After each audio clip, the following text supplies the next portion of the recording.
I'm Grant Walker. Welcome to Last Call for Monday, the 8th of June. I'll be back with Heads Up Tuesday morning, 10 a.m. To the dairy industry, Fonterra won't confirm consulting firm McKinsey & Company is participating in a review of management performance at the world's largest dairy exporter, even though its shareholders' council has praised the appointment. The review was referred to obliquely in April as part of an announcement that Fonterra management team member Jacqueline Chow was being appointed to a new role, Chief Operating Officer Velocity, in charge of driving the value-add side of the business harder. Following reports that McKinsey & Company is involved, Ms. Chow said, "We do not discuss any of our commercial relationships in public." But when questioned on McKinsey & Co. taking part in the review, Fonterra Shareholders Council Chairman Ian Brown said that was already known and that it was a good idea to have an external party review management performance. He said you can get too close to things and need a fresh set of eyes to see what you're not seeing. Fonterra's farmer suppliers have given the management the message they want to see the value-add strategy deliver better results given the current low dairy prices and a forecast farm gate milk price payout for the season and next. That will lead to many farmers having negative cash flow and could force some heavily indebted suppliers to foreclose on their farms.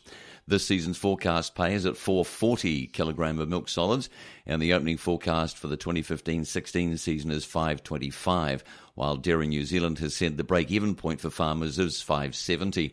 The difference between this year's payout and last year's record $8.40 strips about $7 billion out of the economy.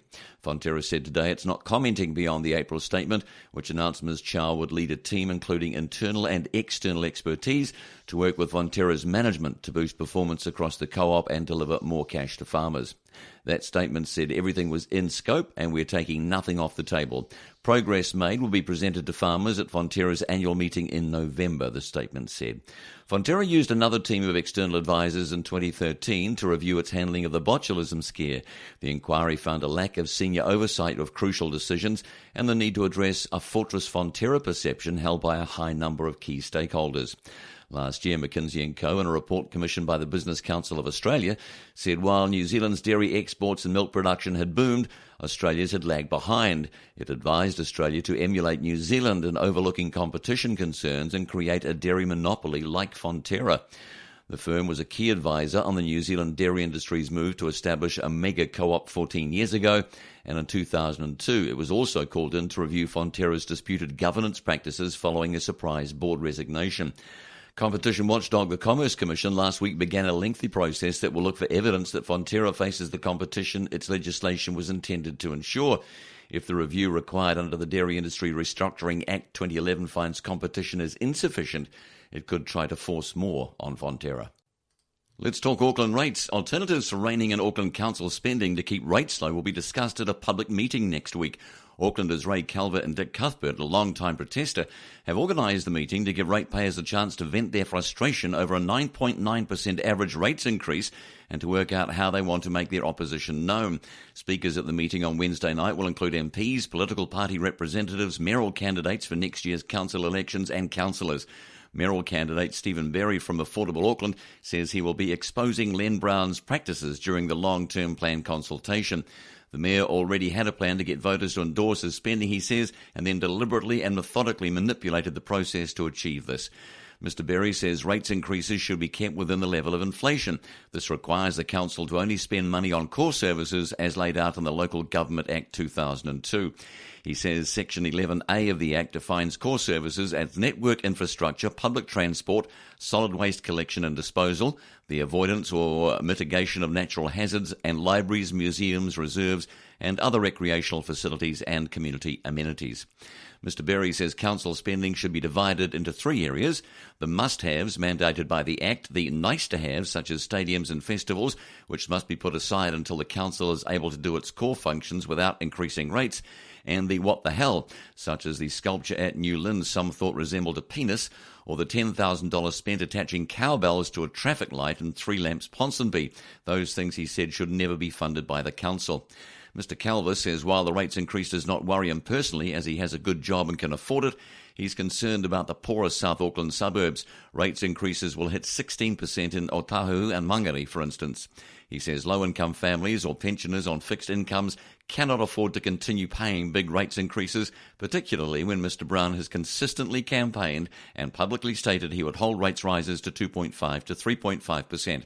Mr. Calvo says there has been good feedback about the meeting and he expects a big turnout. This is NBR Radio on Monday, June 8th. I'm Owen Poland, and joining me in the studio is Tim Hunter with some news about an unexpected windfall for Fonterra in China, Tim. Yeah, that's right. It's quite funny, really.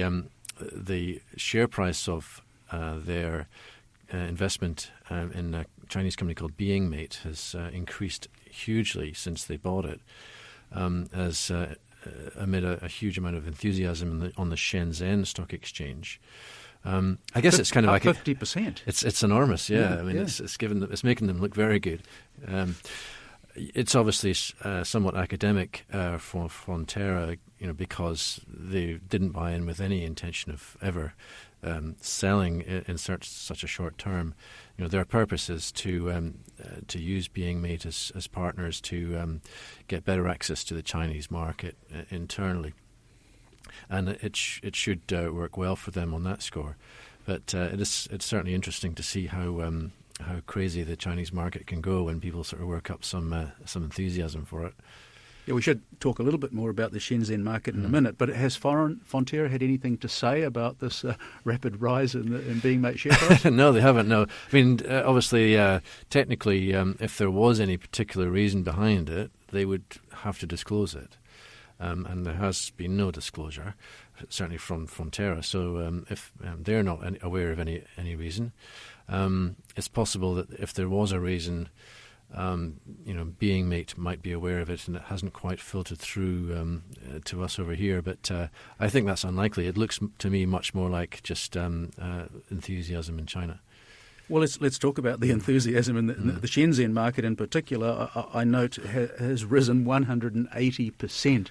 Yes. Overall in the past 12 months. I mean, that's astronomical. It is just incredible. I gather that the Shenzhen market is regarded as China's version of the NASDAQ versus the Shanghai sort of version of the New York exchange. So it's seen as a home for more high growth type of companies.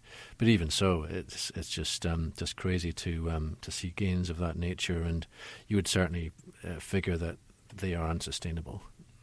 Shenzhen also, we should say, is restricted at this point in time only to Chinese investors, but that's right, yeah. they're arranging something called Shenzhen Connect with Hong Kong later this year. That's right. It will open up, if all goes according to plan, it will open up elements of investment in Shenzhen shares to the rest of the world. As I understand it, this is still not quite full openness, as per Shanghai is still not quite fully open, but it certainly will have an effect. And you wonder whether this will kind of produce even more liquidity on Shenzhen. But obviously, foreign investors who want to get into these Chinese markets need to be quite careful that they know what they're doing. And in terms of the relationship between Fonterra and BeingMate, I mean, they only bought in last March, so it's fairly early days. It is early days. They've obviously been talking for a lot longer than that, but they've it's not something that they would be thinking of in anything but the long term. So yeah, definitely early days yet. Okay, thanks for that update, Tim. NBR Radio. Free to air online. NBR, the meeting place of intelligent business. This is NBR Radio, Monday, June 8th. I'm Owen Poland, and welcome to the Political and Economic Week Ahead with Rob Hosking.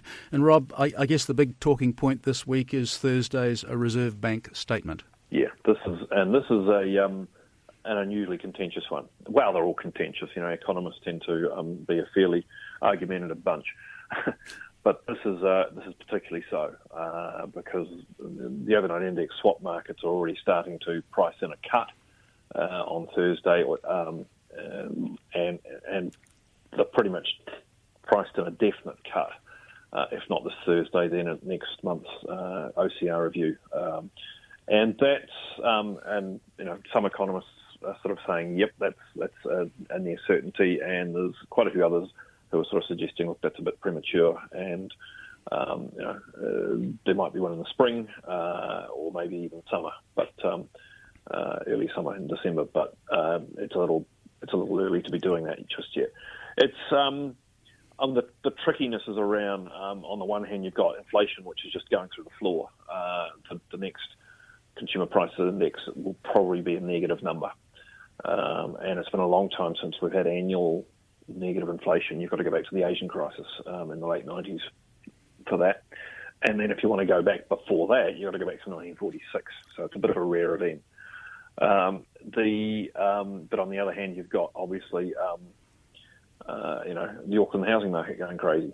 So, it's a fairly difficult call for Graham Wheeler, the Reserve Bank Governor. Because I see fuel prices are picking up again, so that might sort of put a floor under inflation, do you think?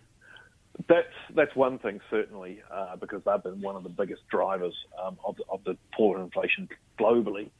The other thing, of course, for New Zealand inflation started dropping unpredictably before the global shift happened, and that was effectively because of our very strong exchange rate. Now that's been coming back too.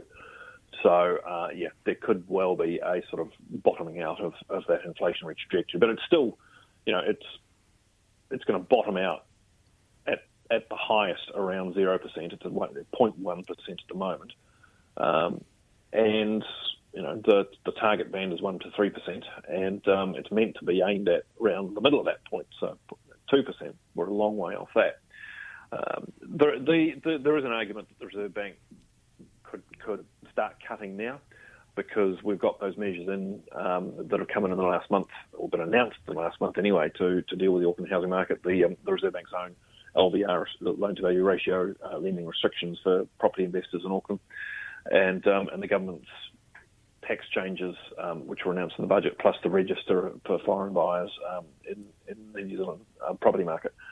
There's even though those measures haven't taken effect yet, and most of them don't come into October, there is an argument for saying that, because the OCR is set not on what the economy is doing now, but what the Reserve Bank thinks it's going to be doing in about 12 to 18 months' time. And in any case, people start acting now, even if the measures aren't in place. And look, the Reserve Bank, in its economic forecasts, and there will be an updated set of forecasts in Thursday's release, is going to have to take into account what it thinks all those measures will do. And that's going to be the focus of quite a lot of attention on Thursday, I think. In the more immediate term, we've got some manufacturing data out tomorrow, Tuesday. What are the expectations there? Yeah, manufacturing can be quite difficult to predict. What I notice is that the last year it's actually been doing quite well. And this is, there's been quite a bounce back. There was a dip with a global financial crisis, as you'd sort of expect. Manufacturing overall, the output has been doing not too badly, even though, as an employment sector, it's been on a long-term trajectory downwards, going back to the 80s. But more recently, since 2004, when the labour market tightened, and there's a lot more investment going into that sector in capital equipment around that time, because there was a strong dollar, and there wasn't the so capital equipment could be imported cheaply, and also there weren't employees who could be brought on to do the work, and that, I think, has produced a bit of a productivity lift. But what I noticed in the last year is non-food manufacturing, which you take out the dairy and meat processing, has been doing particularly strongly, 3.9% growth in the last year. And it'll be interesting to see if tomorrow, if that rate of growth gets maintained. The other thing is in hours worked in total manufacturing has been really growing quite strongly. I was quite surprised when I had a look at this, 4.1% in the last year. Now, the last time it grew that fast was 2002. So, there has been a bit of a bounce back from manufacturing in the last 12 months. The question is whether that gets sustained tomorrow or not. You're listening to the Political and Economic Week Ahead with Rob Hosking, and turning to politics. Parliament not sitting this week, so what's happening out there? Well, there'll be a lot of non-parliamentary stuff going on, of course. Cabinet's still happening. We'll have Prime Minister John Key will have his post-cabinet press conference this afternoon. He usually uses that to announce something that's going to be a bit agenda setting, as well as he comes out and has a bit of a sledge at his opponent. So it's sort of like a more polite version of question time. The big question, which is starting to get quite a lot of traction, is euthanasia, and we've seen quite a lot of people come out over the weekend. A number of MPs with different perspectives on that from the top of the government itself. Key has suggested that he'd be prepared to support some legislation, moving in the direction that a number of other countries have moved. Bill English, who tends to be quite conservative on these issues, is pretty much against. And this will be a conscience vote. So if it does, if a bill does eventuate in Parliament, and it does look very much as if pressure is building up for some sort of legislation to go to Parliament and to go to a select committee, and that will be really quite. This is a big issue. This affects a lot of people. Well, ultimately, it could affect all of us, of course, though most of us don't like to think about that. And certainly, it is a very, very, very tricky one. How quickly could a process like that, in terms of introducing legislation and getting through the select committee process, how quickly could it happen? Is it depending on the will of the government? Probably not so much the government. This will, they can act as a sort of gatekeeper at the start, as it were. But really, typically legislation takes around 12 to 18 months to go through unless it gets put through under urgency. Well, this is not the sort of law that gets put through under urgency. I'd imagine you will see a private member's bill get put up, maybe by one of the opposition MPs or even a government MP. And then it goes to select committee, and then we have submissions. So 12 to 18 months is the norm for it to get to Parliament, and then you have the date at which a law like this actually starts. So probably being conservative, give it 2 years. Yep. Okay. Last but not least, whale oil back in the news again. He's never far from the headlines, the political headlines, I guess. What's your take on the latest events? Yeah, this. The stuff that came in on the weekend, this has been, it brought together a number of things that have been rumoured for a long time. And one was that The Standard, which is a left-wing blog, is largely written by people working for mostly for the Labour Party or in other government, basically taxpayer-funded agencies, public servants who don't want to use their names because it's mostly written under pseudonyms, and it's quite. It's a fairly bilious website, and a lot of it is quite... the way I characterise The Standard is it's a group of people making up narratives and then crying into their beer because nobody believes the narratives. And it's, one example recently was there was this whole scenario there put up by someone who was saying how Judith Collins was going to... it was building up the numbers to roll John Key, and it was all on. Well, if you look at Key's popularity numbers... even in the most recent polls where he's taking a bit of a hit, can't quite see that. But this sort of stuff appears there the whole time. And it's become a bit of an obsession amongst a number of other bloggers on the right, on the political right, and one of them is Cameron Slater. So, look, he apparently employed this young fellow, Ben Ratzinger, who is an IT person. Now, both these people, it has to be said, if you look at any of the stuff they posted online, it tends to have a, how can I put this, a fairly high fantasy element, or certainly a fairly high amount of stuff that makes you think, okay, I want some proof of that before I actually going to believe it. The veracity of some of it looks a bit provisional, and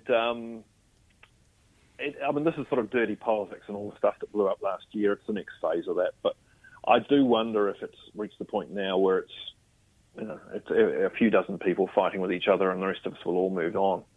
Exactly, Rob. Thanks very much. That was the Political and Economic Week Ahead with Rob Hosking. NBR Radio with Bayleys, New Zealand's leading commercial real estate company. Let's talk media spend. A media outlook report from PwC has issued incorrect figures for internet advertising, one of the report's biggest components.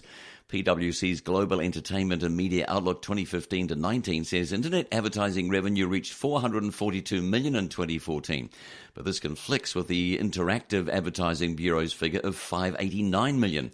The PwC figure estimates New Zealand's internet advertising will reach $749 million by 2019, based on a compounding annual growth rate of 11.2%.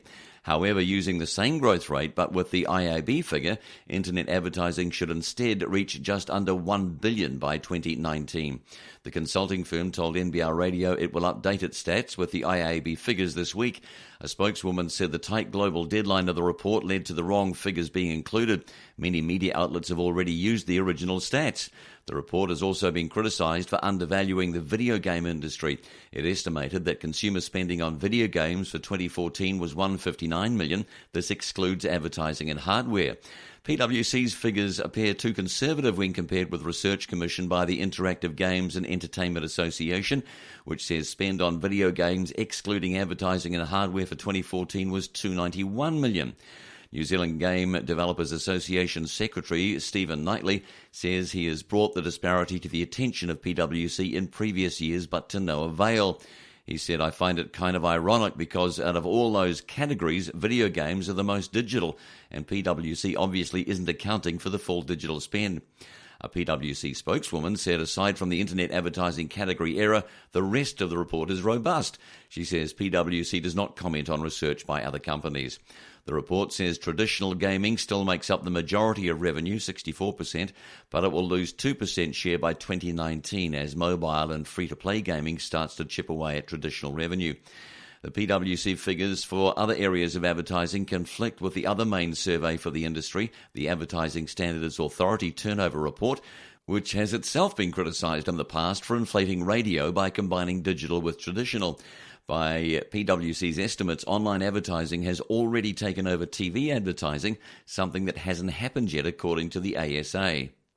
To Greece, the embattled Greek government has moved one step closer to default after failing to make a €300 million IMF payment last Friday. The missed payment means Greece has become the first developed country to skip paying the IMF since the creation of the institution after World War II. But in an 11th-hour scramble, Prime Minister Alex Tsipras was able to strike a deal with IMF to bundle Greece's 4 debt payments worth €1.6 billion due in June into one large batch at the end of the month. The move came after a tense week of negotiations between Greece and its EU and IMF creditors. Greece is still pushing for further bailout packages from the IMF and other creditors. German Chancellor Angela Merkel may release €11 billion in funds that were allocated to recapitalise Greek banks. This could help Greece survive the summer. Greece faces some $7 billion in debt maturities to the ECB in July and August. Without these funds, it's expected Greece will default or enact harsher austerity reforms. Mr Tsipras and his government have in the past shown resistance to reforms, remaining firm on the anti-austerity measures platform it was elected on. Last week, when presented with a list of reforms, Mr Tsipras and his Finance Minister Yanis Varoufakis criticised the proposal. The creditors are demanding reforms such as tax increases and cuts to civil servants' salaries and pensions. The government members say the reforms ignore Greece's economic crisis. Mr Varoufakis called the reform measures an aggressive move designed to terrorise the Greek government. European Commission President Jean-Claude Juncker responded by saying the Greek government is failing to deliver economic reforms as promised. He urged Mr Tsipras to present alternative proposals so negotiations can continue. With the eyes of the world on Europe as the G7 meeting starts in Germany this week, pressure is building to resolve the crisis. Even US President Barack Obama has weighed in on the issue. He warns that failure to reach an agreement between Greece and its creditors could spark financial instability around the world. Negotiations between the Greek government and its creditors resume on Monday, Europe time. In banking news, Bank of New Zealand's decision to resume using mortgage brokers after 12 years was driven by its gradual loss of market share and the increasing broker presence in the key Auckland market. Last month, BNZ began accepting mortgage applications through 100 brokers in the NZ Financial Services Group, the largest grouping of mortgage brokers, and plans to lift that to 450 brokers within 12 months. it expects to be dealing with all mortgage brokers within 5 years. Last week, BNZ gave a presentation to Australian analysts and fund managers, which shows its share of the mortgage market has slipped from 16.1% in September 2013 to 15.8% in March this year. BNZ is attributing this loss of market share to the introduction of the Reserve Bank's restrictions on lending to those with less than a 20% deposit from October 2013. The restrictions limit each bank's mortgage lending to such customers to no more than 10% of net new lending. Before those restrictions, in the June quarter of 2013, 47% of BNZ's net new mortgage lending was to those with less than a 20% deposit. Now, BNZ says such high loan-to-valuation lending account for only 10.5% of its total mortgage book, compared with between 14 and nearly 18% for its competitors. The bank says it has a significant underweight position in the Auckland housing market, with only 9% of the market, or $12.7 billion of lending, and attributes that to distribution gaps, including its previous policy of not using mortgage brokers. The bank is also beefing up its own mobile mortgage managers in Auckland, having added 50 new roles since April and plans another 50 this year. BNZ ceased employing mobile mortgage managers in 2009, saying it would instead rely on its branches to sell mortgages. NBR. With a National Business Review smartphone subscription, you can read or listen to the latest from NBR online. And for a limited time, it's free. Join NBR's Intelligent Business Network today and get free smartphone access to NBR online until August 31st. NBR doesn't do sport, weather or horoscopes, just timely, relevant, useful and insightful business news. So for business news you can use for free, visit nbr.co.nz/free. This is NBR Radio on Monday, June 8th. I'm Owen Poland and welcome to Market Talk Currency with reporter Jason Walls and Imre Spicer, Westpac's currency strategist. Jason, we've got the Reserve Bank's monetary policy statement coming up on Thursday. Analysts seem to be saying it's a 50-50 call on a rate cut, but how's the dollar going to behave in the lead up to this event? Well, I mean, that's the thing to watch, isn't it? It's just how the analysts are predicting it's going to go. As you said, it's about 50-50 at this stage. And, I mean, we had a very detailed article in print this week from our economics editor, Rob Hosking, who said that we need a cut, and we need not just a cut, but we need to have more cuts coming as well. So, and because always with the statements, the wording's very important as well, isn't it? And you say things like, oh, we're signaling more cuts to come, and he was saying that that's a thing. But in terms of the dollar this week, I mean, what have you seen? Yeah, just for a bit of context, I think right now, as most of the time, Kiwi-US exchange rate is being mainly driven by developments in the US. So whatever the US dollar does, the Kiwi-US will do the opposite. And recently, over the last couple of weeks, the US dollar looks like it's getting back on its positive trend, and it's rising, and that is causing the Kiwi-US trend decline to resume. So I think that's the big story. That's the background for the Kiwi for this week. Now, sometimes you have really important New Zealand events as well, and we've got the Reserve Bank this week, and I think, yes, it will certainly be a big event on the day, on Thursday. So if you ask for a crude crystal ball gaze into how we proceed into it and afterwards, I think what will happen is the US dollar trend will remain intact. Kiwi-US will continue slipping a bit more, maybe down to around 69.5 to 70 cents. And then on the day, my bet is that the market will be surprised because the Reserve Bank will not cut. Won't the cut? OCR. It will remain on hold, and the market participants who have bet the opposite will be disappointed. Yeah. They'll cut their positions. In the interest rate markets, it's more obvious just what odds they're putting on a cut, and they're assigning a 50% chance of a cut on Thursday. Because it hasn't been like this mixed for a long time, and since the interest rate was changed, every meeting since then, it's basically been pretty clear cut. Yeah, that's correct. So, I mean, there are three big reasons why we think June's a no-go. Firstly, the RBNZ in April very clearly articulated conditions for a cut, namely that inflation expectations and wage setting fell and settled at much lower levels than were consistent with where they should be relative to the OCR. So the consensus, Imre, seems to be, though, that if it's not June, then it's going to be September. So what difference will it make to the currency on Thursday if there's no cut? Well, timing of a few months, yes, that's a good point, but timing of a few months can matter for markets because they're very short-term and myopic, so they tend to respond to stuff that happens in the here and now. Inflation and wages have not really, you can't argue that they've settled. Yes, they're low, but they haven't actually settled, because how can they have settled in the space of 6 weeks?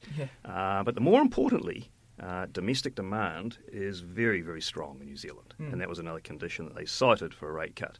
If anything, domestic demand has actually picked up a bit since April. So just on its conditions that it laid out, we think if it's true to its word, it won't cut. Secondly, if you look at the history of the OCR, the Reserve Bank has always explicitly signalled a rate move ahead of time. In central bank language, it's said, we're going to cut or we're going to hike. As simple as that. So it wouldn't be a surprise. We would know in advance that it was happening. Yeah. The only exceptions to that have been emergencies like the earthquake. But take those out of the picture, yes, they always like to signal ahead of time. And particularly under this governorship, they have a very clear and transparent communication policy. And that is really not to surprise the market. So there was certainly no signal of this in April, which is a second big reason I expect that they will not do it. That said, what they could do is then signal a rate cut over the next few meetings. So they could use the June meeting to say, we're on hold, but enough has evolved for us to look forward and say we need to cut rates. Okay, so that's what you're expecting. You're expecting forward guidance. Yeah, I think we'll get forward guidance of some sort. Either the forward guidance will be the same as April's, or it'll be we're going to go. Okay. If we're going to go, if they give that guidance, I think the Kiwi could still fall a bit. Not a lot, but maybe 0.5 cent to a cent. If they give the same guidance as April, Kiwi will be very disappointed. It'll go up 1 to 2 cents. Okay. Jason, in Europe we've seen some optimistic inflation numbers, but the ECB has also left its interest rates on hold, keeping in mind Greece is still refusing to cooperate, casting a lot of doubt on the Eurozone economy. Are we any closer to seeing parity between the euro and the US dollar?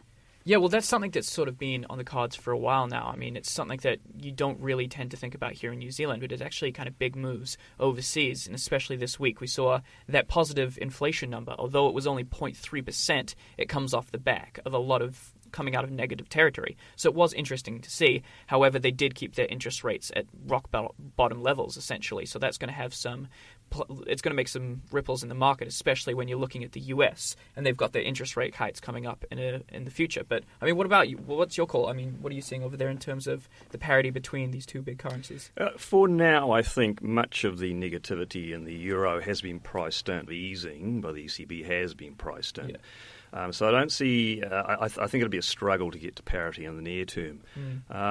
Going forward 6 to 12 months, I think it is possible because there's every chance that the ECB may need to do another round of quantitative easing. Another round on top of the $1 trillion one moment. Yes, indeed. If you look at the US, the UK, Japan, they've all done successive rounds of quantitative easing because the first rounds weren't enough. Now, at the moment, you've got some positivity in the data, and that's to be expected with low oil prices and a low euro. But we think those effects will fade.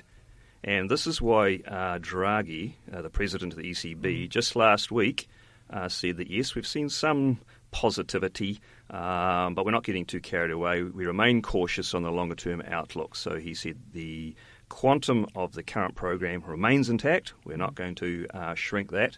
And he didn't talk about expanding it later on, but I think that is the risk. If once these near-term positive effects move out of the picture. If we see any kind of weakening down the line later on this year, then there's a chance, I guess, of further stimulus, which would, of course, hurt the euro, and that's probably the opportunity to see parity against the US. You're listening to Market Talk Currency on NBR Radio with Jason Walls and Westpac market strategist Imre Speiser. Jason, the IMF warned the US Fed to hold fire on its interest rate hikes until 2016. Should Yellen take the IMF's advice? Yeah, and this is the other really interesting story that I thought came out of last week. Christine Lagarde was basically saying you need to stop. I mean, we can see the positive economic data that's coming out of the US. I mean, their jobs numbers just increased from about 4 months of decreasing. So we can see some of the good data, but still inflation is at dangerously low levels in the US, isn't it? Yeah, although starting to pick up again from low levels. We have seen a very recent pickup, and I guess the thing the Fed needs here is just more time to see more of this. If that recent trend persists, then sure enough, they will go in September. But I guess the risk is that the date gets pushed out further than September. As far as the IMF value in this discussion, I'm not sure how much impact they actually have, and it was interesting to see just Friday night the FOMC member Dudley effectively said we won't pay too much attention to what the IMF said, so that was quite amusing. But the data has actually picked up somewhat in the second quarter. Q1 was very weak, and they put it down to one-off GDP factors. numbers were really flat. Yeah, everything was pretty horrible, but you had weather and port strikes and a few other one-off things. It appears to be bouncing out of that funk. Whether it bounces out and persists is the big question. If it does, then I think September's on the cards. If it bounces out in a mediocre fashion and the data continues to be mixed, particularly it won't be September, it'll be something a little bit later. But what are we likely to see? Are we like to see 0.25%, 0.5%, or... The first Fed move will most likely be a 25-point move. But instead of going from neat sort of 0 to 25 to 50, etc., they seem to be targeting ranges. Yep. So right now we're in a range with a midpoint of 12.5. I think what you'll end up as the first move will be moving to a midpoint of 37.5 basis points. Okay. And that was Market Talk Currency with NBR reporter Jason Walls and Westpac market strategist Imre Spicer. NBR Radio. With Clooney Restaurant now offering Auckland's most exclusive private dining room. NBR Radio. In business news, NBR rich lister Alan Pye, otherwise known as the Spud King of South Canterbury, is selling out of a Coonawarra, South Australia potato and onion investment. It means putting more than 900 hectares of cropping land on the market along with business assets. The business of Coonawarra Fresh Produce is a joint venture between Mr. Pye and his son Mark and Australian farmer David Gartner. A collier's sale offer document suggests a value of around $13 million. However, NBR understands the Pyes want to unwind the joint venture, and the tender of the properties in the district of Glenroy is a way of crystallising its value and the amount they would need to pay Mr. Gartner. The business represents about 1/10 of the Pye empire. In Australia, their interests include food producer Zarella Holdings, which grows, packs, processes, wholesales and distributes potatoes, carrots, onions and pumpkins to all states of Australia, is a supplier to Woolworths and has an expanding export business. But the Pyes hold even more assets in New Zealand, including several cropping properties under the Highfield Group in Canterbury, estimated to be worth 80 to 100 million, and 5 dairy operations, some of them due to benefit from irrigation water delivered by the Central Plains Water Scheme. He's been buying properties that would be in the path of the new network of canals. Some of these operations are managed and co-owned by another son, Leighton. His new farms have been funded with the 100 million proceeds of his dairy holding shares more than a year ago when dairying was at its height. He sold his shares after a series of court disputes to the other 3 controlling shareholders in dairy holdings, the Armour, Turley and Wallace families, through various companies. Mr. Pye is particularly pleased with the timing of his exit from dairy holdings, just ahead of the collapse of the dairy payouts. He's also belatedly concerned about production levels and costs at his former investment, though not overly. He once boasted he never sells anything. Recent activity suggests this depends on the right price. When asked about his next moves, Mr. Pye told NBR he was helping put up curtains over the windows at one of the South Canterbury farmhouses he'd recently acquired. He is a kind of agribusiness millionaire who likes to relax behind the wheel of a combine harvester. To the OCR, the odds of the Reserve Bank cutting interest rates this week are less than 50% based on market pricing. But with economic indicators weaker since the bank's April 30 review, it's expected to explicitly signal a cut in coming months. Governor Graham Wheeler will keep the official cash rate at 3.5%, according to a Reuters survey of 14 economists. None expect an increase. Traders put a 43% change on a rate cut this week based on the overnight interest swap curve and see 49 basis points of cuts in the next 12 months. Wage inflation slowed in the first quarter. Business confidence has dropped to an 8-month low and dairy prices have continued to slide since the end of April. But to reduce the official cash rate, Mr Wheeler would need to be satisfied that a series of policies rolled out by the central bank and the government aimed at cooling the Auckland housing market will be enough to counter the effect of lower borrowing costs. Nick Tuffley, senior economist at ASB, said, while we acknowledge that June is a material risk for an OCR cut, we continue to expect the Reserve Bank to hold off cutting the OCR until later in 2015. We expect the bank will want to wait for additional data on price-setting behaviour and clear signs of slowing growth before cutting the OCR. Mr Wheeler moved to an easing bias in April when he left the OCR unchanged, saying it would be appropriate to lower the OCR if demand weakens and wage and price-setting outcomes settle at levels lower than is consistent with the inflation target. The March monetary policy statement projected annual inflation to remain below the midpoint of the bank's 1 to 3% target for the next 2 years, peaking at 1.7%, and projected the 90-day bank bill rate to stay at 3.7% on average through that time. Should Mr Wheeler keep the OCR unchanged as expected this week, he could still lower the forecast track of the 90-day bank bills to underline his easing bias. Mr Tuffley said in general the underlying inflation outlook has softened since both the March NPS and April OCR review. Consequently, we expect the RBNZ 90-day interest rate outlook to imply at least one 25 basis point cut with a new low of 3.5% or less. One bright spot for the Reserve Bank is the Kiwi dollar, which has weakened to 74 on the TWI, below the 76.7 average the bank projected for the June quarter back in March. That may cause Mr Wheeler to soften his language of late that the currency is unjustifiably high and unsustainable in terms of New Zealand's long-term economic fundamentals. But keeping the OCR unchanged also risks lighting a fire under the local dollar, with at least some in the market positioning for a cut. This is NBR Radio on Monday, June 8th. I'm Owen Poland and I'm joined in the studio by NBR reporter Callida Smiley to talk about the reporting season. Callida, 24 companies have reported interim and annual results during May. How did they perform overall? In general, they performed pretty well and in line with company forecasts and also analysts' expectations. There was dividend growth, there was revenue growth and also some earnings growth as well. In terms of the stars of the show, what were the highlights? I think it would be fair to say that Fisher & Paykel, Main Freight and Ryman probably all performed the best.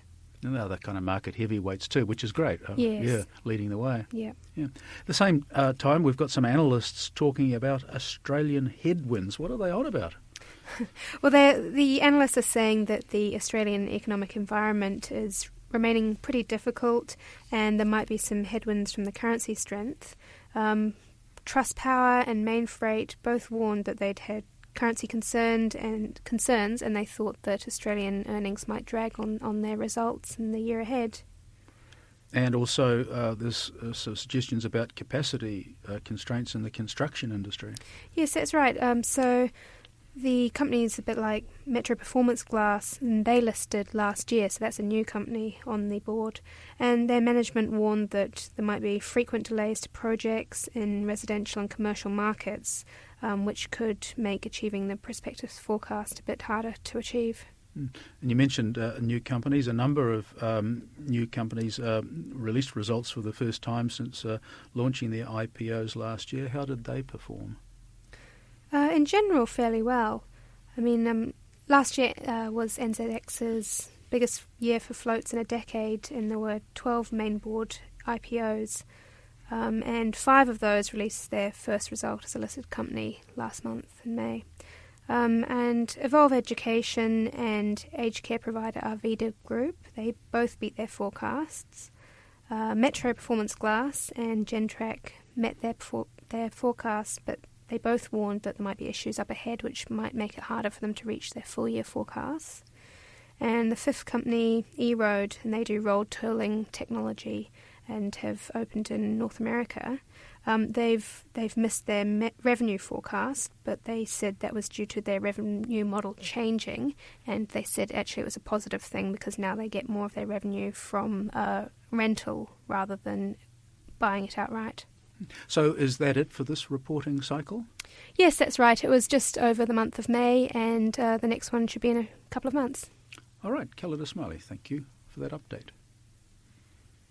NBR. Need to hire? Try our online recruitment platform. www.nbrtalent.co.nz. And now a political poll. A clear majority of NBR subscribers participating in a poll on the subject of Key's Winston conundrum, cozy up or steer clear, believe Prime Minister John Key is right to be leery about coming to some kind of political accommodation with New Zealand First Leader Winston Peters. After emphatically ruling out working with him in the run-up to the two previous general elections, last year Mr Key appeared to be guardedly open to the possibility during the 2014 campaign. However, last week at a KPMG business briefing, Mr Key made clear just how wide the gulf between him and the newly elected MP for Northland actually is. Mr Key said, "Most of the stuff he says I just violently disagree with." As NBR's Rob Hosking notes, the Prime Minister's comments are significant because National has been picked to extend an olive branch to New Zealand First over the next 2 years, given the widespread belief National won't win a fourth term in government without some kind of arrangement with Mr Peters' party. Mr Key's comments suggest that opinions now entirely off the table for National, or that the party will seek a more positive relationship with other New Zealand First MPs, in the hope that this parliamentary term will be the last for Mr Peters, who turned 70 in April this year. Last week, the Prime Minister also rebuffed overtures made by new Green co-leader James Shaw for a cross-party agreement on climate change, arguing the environmental party's targets would be economically disastrous for New Zealand. That's despite Mr Key seemingly being open to a closer working relationship with the Greens immediately after last year's election. At the time, he noted that when we poll supporters about which is the number one party they want us to coalesce with outside of ACT, it's always the Greens. And if the Greens were truly an environmental party that could oscillate between Labour and National, a lot of supporters would really like that. Meanwhile, a certain fractionness is evident in National's relationships with its existing coalition partners, with apparent differences with United Future's Peter Dunn and the Maori Party over mooted changes to the RMA, and ACT's David Seymour increasingly taking the opportunity to differentiate itself from Mr Key's party most aggressively on the issue of superannuation. Despite such uncertainties, only a quarter of those participating in NBR's poll believe Mr Key needs to get over his distaste for Mr Peters and learn to work with him to ensure a fourth term for his government, while 75% think the Prime Minister is right to be wary of the New Zealand First Leader. To Inland Revenue, US-based Fast Enterprises is to be the lead designer and preferred software provider for Inland Revenue's massive business transformation project. The company will start next month, the IRD's Deputy Commissioner Greg James said today in announcing the choice. The other contenders were SAP and Oracle. The decision means Fast Enterprises' Gentax product will be a core part of the service, he says. The first phase of the work will involve moving to a more digitally based PAYE and GST system, with the aim of simplifying tax and lowering compliance costs for the country's businesses. However, Fast is in charge of design and core software for the entire system, which the Controller and Auditor General earlier this year suggested could end up costing between $1.3 and $1.9 billion. There will be, according to Mr James, considerable scope for firms such as Xero and MYOB to be part of the project as it extends and to plug their products into the IRD's new system.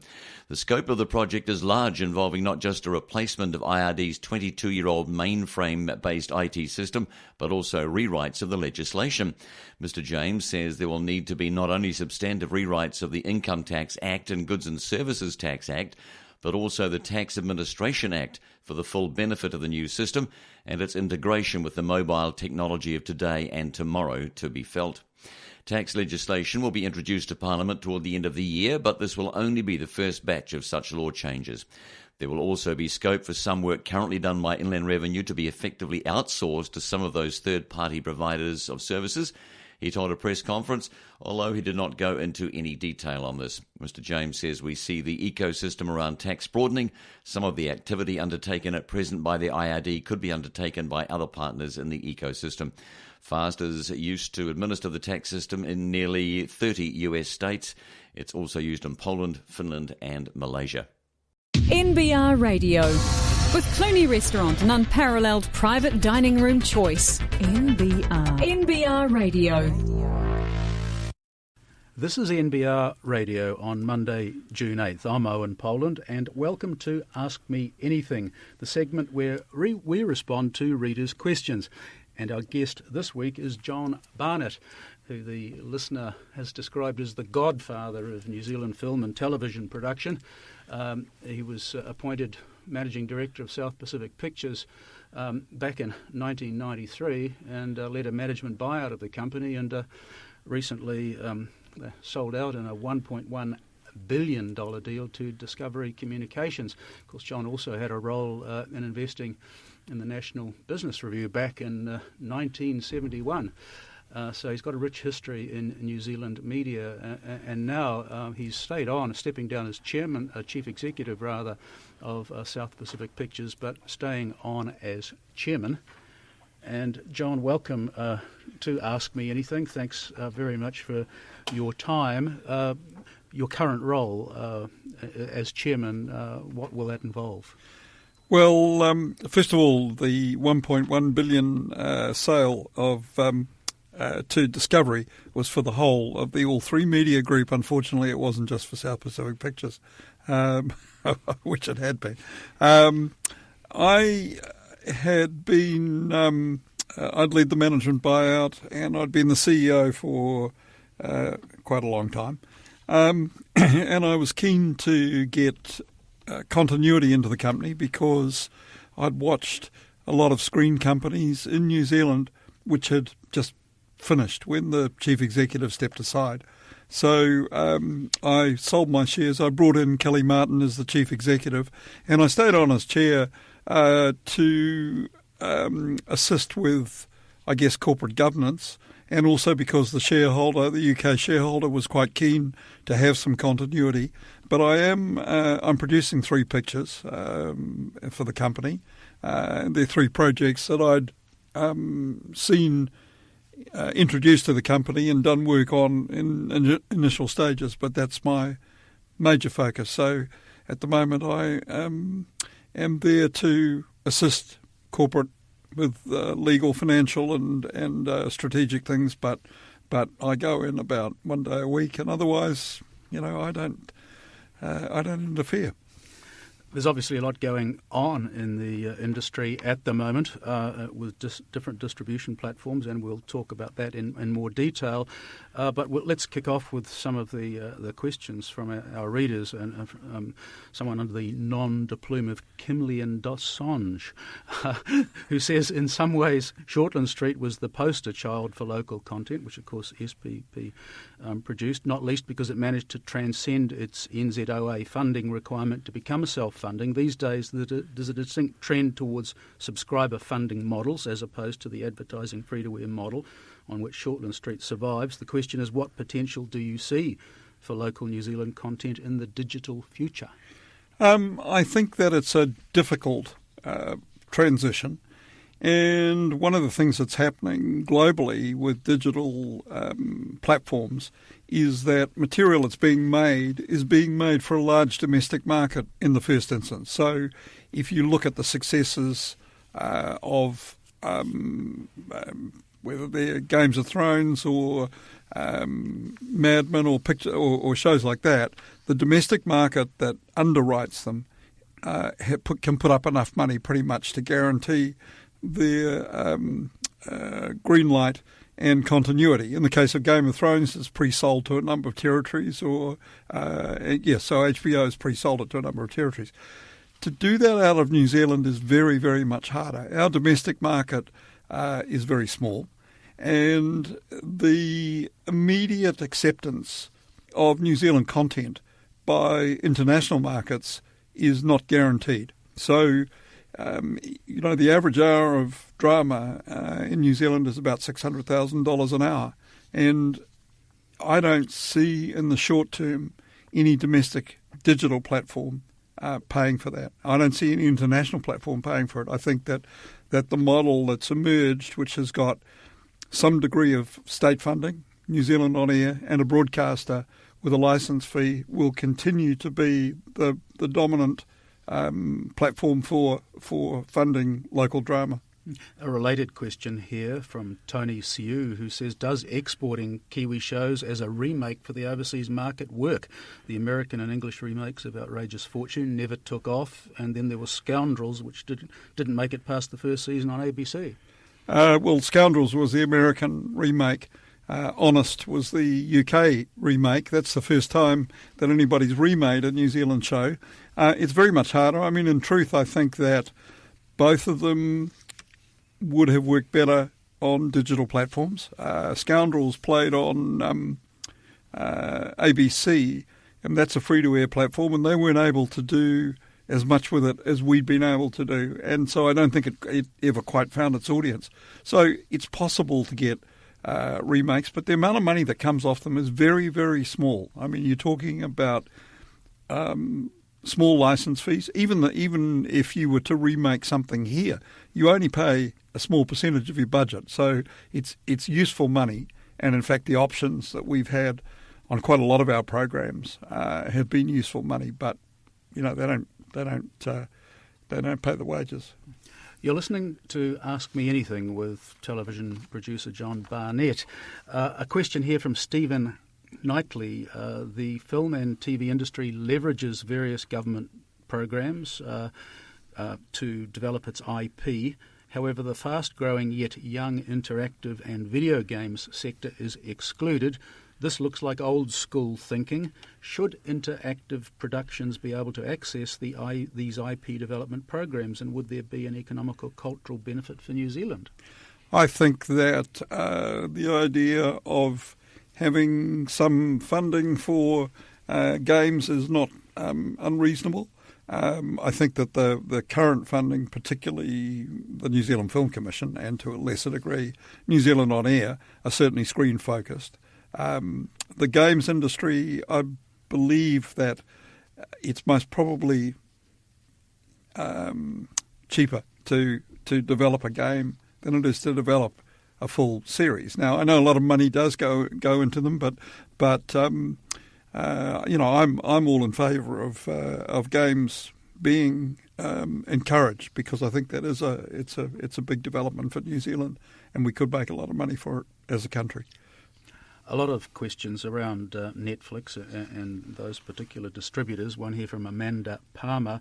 Netflix had said it's unlikely to fund any New Zealand shows, but that it might bid for streaming rights for local shows. Has SPP had any approach from Netflix? Look, Netflix are talking to everybody about rights. There are some very positive things about Netflix, and there are some things that are not so positive. One of the things that Netflix really wants when they commission something is all rights in perpetuity in all territories. So they may pay the production cost, and they may pay a margin on the production cost, but you never see another dollar. And I know that a lot of New Zealand producers would like to know when their show is going to be released, and if it does well, they'd like to participate. That does not happen on Netflix. They bought it, they decide. Now, Netflix have got some amazing algorithms as to the way that they determine what they buy and they don't buy. They don't read a script. They can look at one page of a synopsis and see if it's got a lot of keywords in it, and if it has, they might buy it. But again, they have been able to pay for things like House of Cards and some of their big series by amortising them over the 40-odd territories and the 55 million subscribers they've got, whereas if they paid for it in New Zealand, they wouldn't be able to get necessarily the take-up in those other territories. So I don't see them being a commissioner for some time, but I do see them going up against the other digital platforms to try and get certain rights. Now, in most cases, the broadcasters, TVNZ, TV3, Prime, Sky, have already bought a 5-year window on a lot of those things. So they're not necessarily available for streaming for a little period of time yet. But we go chasing all revenue in all platforms, wherever it may be. A question here from Jason Elliott. TVNZ, Sky TV, MediaWorks and Spark are taking legal action against Call Plus over its global mode service, which makes it easier to block offshore services, usually blocked in New Zealand as such as Netflix and BBC iPlayer. Do you support the High Court action against global mode? Personally, I do, because I think we're dealing in property. The property is the creation of the producer, and the commissioner, whether it's a TVNZ or Sky or whoever, has taken rights on it, and those rights should be treated with the same respect as physical property. So I don't think that just because something's available in one location, it should be available everywhere simultaneously. A personal question here from John Wall. Hi, John. What are your viewing habits? Do you watch much content through Netflix, QuickFlix, Lightbox, TVNZ On Demand, etc., or are you more old school? Thanks. I suspect I'm what he would call old school because I like to watch the shows pretty much as they roll out to air. So if you're looking at a Game of Thrones, I don't have to see it at exactly the same time as America, but I do want to see it on Monday night when it rolls. So I don't need to watch it on delayed catch up. I do watch programs on catch up. I don't watch a lot of Netflix or Lightbox. I have been involved in the creation of a transactional video on demand platform, and we are discussing that, but not a subscription platform. Another question here from Tony Siu. Can you give us some numbers on the QuickFlix's deal with South Pacific Pictures? No. QuickFlix licensed a couple of our programs, and those transactions are confidential information, but again, you can see that they're not brand new programs. They're programs that have had a couple of years on them. So the price reflects that. If you can buy something today that no one else has seen, you're going to pay a lot more than if you're going to, if you wanted to pick up Outrageous Fortune, it's run and run and run and run. So you would pay a lot less for it. You've obviously got a rich history in our movie-making industry with being involved in 7 of our top-grossing films: Whale Rider, Sione's Wedding, Footrot Flats, What Becomes of the Broken Hearted, and of course the television programs Shortland Street, Outrageous Fortune, New Zealand Idol, and so on. So Gilbert Anderson asks, which work at SPP are you most proud of, and in hindsight, what was your biggest mistake? That's a good question.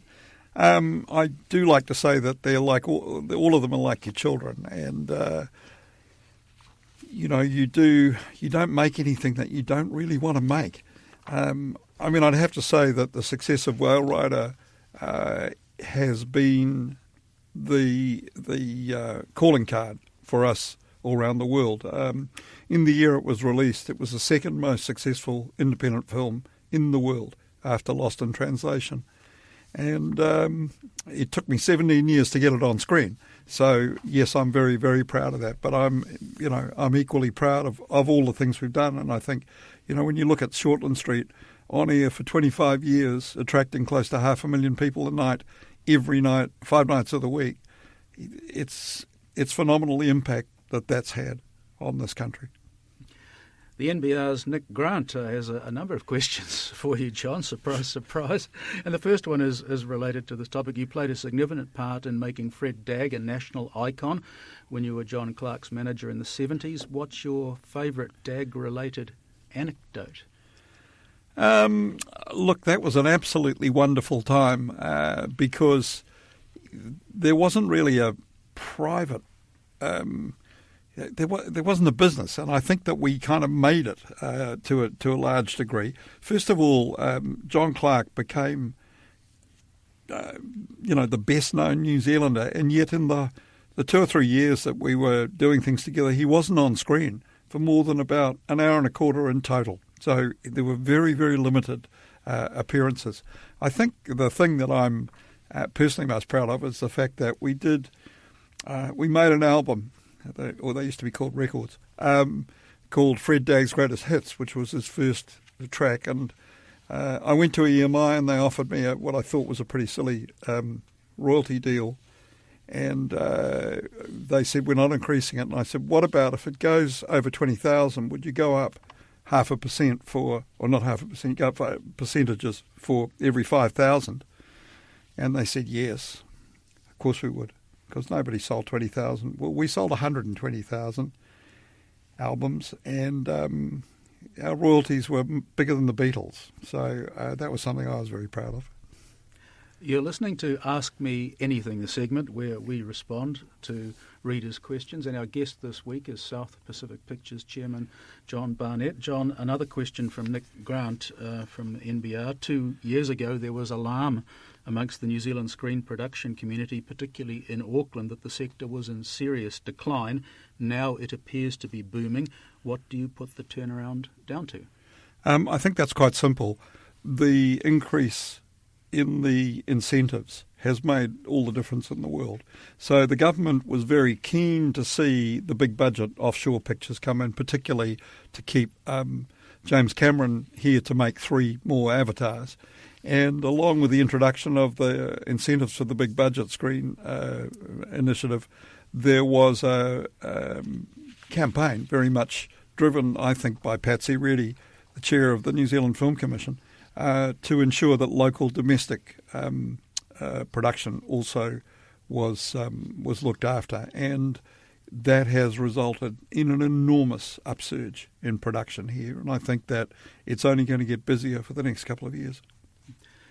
A question here from Nick Jones. Labor has made positive noises about the Australian system that sees a 10% levy charged on all imported shows broadcast on pay TV.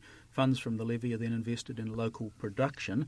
Would you like to see a similar levy invested here, and especially given Sky TV has never invested a bean in New Zealand drama? They have, actually, through Prime, and in fact we're making the second season of what's called Brokenwood Mysteries, which has been very successful.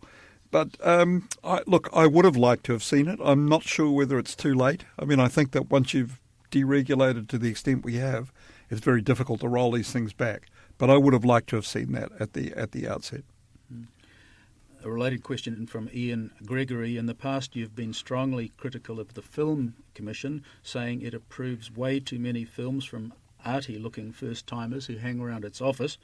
That's his quote, not mine. And then it spends $3 to $4 million to find out they can't actually direct. Has the Commission shaped up? The answer is yes. I mean, there's been a total change at the Commission, and I think right now the chief executive is Dave Gibson, who came from a production background, and even under Graham Mason, who preceded him, there was quite a change in the way that they approached the funding of film and the requirement for people to be able to demonstrate an audience. But right now, I think they're functioning better than they ever have. Nick Jones again says Australia has an anti-siphoning law that requires major sports events to be available free to air. Would you like similar legislation introduced here? Would it help divert more money to broadcasters who actually fund local drama? That's interesting. Look, it might fund more money towards the broadcaster, but I think the reality is that the fees being paid by pay television have actually enabled the competitions to continue at sport level. And again, I think it's one of those things that you can't shut the door on what exists now.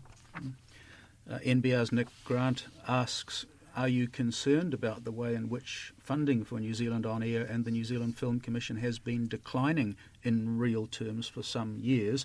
Is there actually a valid argument for continued government funding of local film and TV productions, or are they just nice-to-haves and not essentials? I think on a spectrum there'll be some people who will have thought that the answer to Nick's second question was that they're nice-to-haves, but I think that a nation without a screen industry is like a house without a mirror. The job of that screen industry is to reflect the world that we live in back to the people that who live here, and to tell our stories. And that comes at a cost. And it's actually come at a cost going back several thousand years. I mean, if you look at the great art museums, the works of art there were paid for by patrons, they were paid for by states, they were paid for. That's what happens. It isn't necessarily always commercial. I think that the fixing the budget for both of those organisations has led to some complications, but you can't in our industry you can't say give us more money if you're giving health less money. We could always do with more, but I think that inevitably the screen industry, because it's expensive to make, will rely on some kind of subsidy. You're listening to Ask Me Anything with television producer John Barnett. A verified NBR reader asks, some in the local film and TV industry are concerned about how few of New Zealand's larger production companies are still locally owned, e.g. iWorks, Greenstone and your own South Pacific Pictures. Were all sold to overseas companies in recent years, and NHNZ was sold to offshore interests 2 decades ago. Are there legitimate concerns about the way in which these companies are often subsidised by government funding agencies and then offshore their profits? I don't think that the companies are subsidised. What's happened is that the programs are subsidised and the funding body retains a share of the income. But one of the unfortunate realities of this business is that it is global if you want to sell. And when I took South Pacific Pictures private and bought it off TVNZ, I brought in a UK distributor who was Chrysalis at the time to be a partner, because I recognised that we would not be a player internationally unless we had a distribution that guaranteed us that we could get access to world markets, and that the best way to do that was to have a partner who was in that business. Now, I think you'll see more of our product get sold to more markets and to generate more profits. Now, where does the profit go? Most of it goes on employment of local people.